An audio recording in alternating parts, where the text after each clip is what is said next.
Ka-Food Explorers, kamusta? Ako po si Patricia Tumulak at ngayon, ibabahagi ko sa inyo ang binigay sa aking recipe ng nanay ko na galing pa sa lola sa tuhod ko. O diba, ang tagal. Ito yung Nanay's Namit Kansi. Kaya halika na, demo natin kung paano nga ba to gagawin.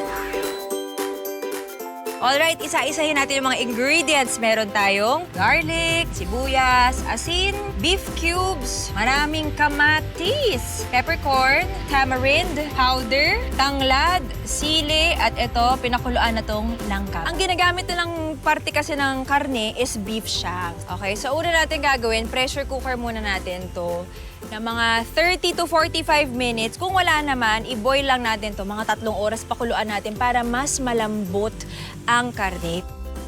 So una natin gagawin ay maggisa. Lagyan natin ng mantika. Simulan natin sa garlic, sibuyas, kamatis. After nyan, ito yung pinakuluan natin, 45 minutes para malambot na beef shank. Nanay ko po kasi lumaki sa lola kasi pumanaw na po yung nanay niya nung bata pa siya. So talagang yung lola talaga ang nag-alaga at nagturo ng recipe sa nanay ko. Ginisa na natin lahat, dagdagan na po natin ng tubig. Yan, tansyahin lang natin. Ang nanay ko kasi hindi nagsusukat, so ina-eyeball lang niya lahat ng ingredient. So lagay na rin natin ang beef cubes para mas talagang malasa ang karne. Yung tanglad, eto, ginanito ko na to kanina ha. Dinik-dik na natin yan, lagay na natin dito. Okay, tapos yung sili. Hindi naman to ganun kaanghang. Pero sa amin minsan, nilalagyan ko pa talaga ng red chili. Kasi sa bahay namin, gusto namin talagang sumasakit yung lalamunan mo sa sobrang anghang. At langka. Last is itong tamarind. Haluin lang natin. Ang tamarind naman, ang pampaasim, sa Bacolod, ang ginagamit na ng ingredient is batuan. Pero mahirap makahanap ng batuan sa Manila. So ang alternative natin is yung tamarind na powder. I-medium heat lang natin or low kasi malambot naman na ang karne. Ayun o, nahulog o, ganun kalambot.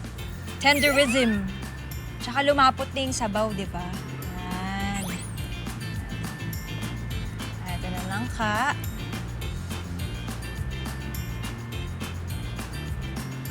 At syempre, ang sabaw. Ay! Ginalaway na ako. Okay. At garnish natin. Yan. Ayos! Ito na ang Nanay's Namit Kansi. Excited ako.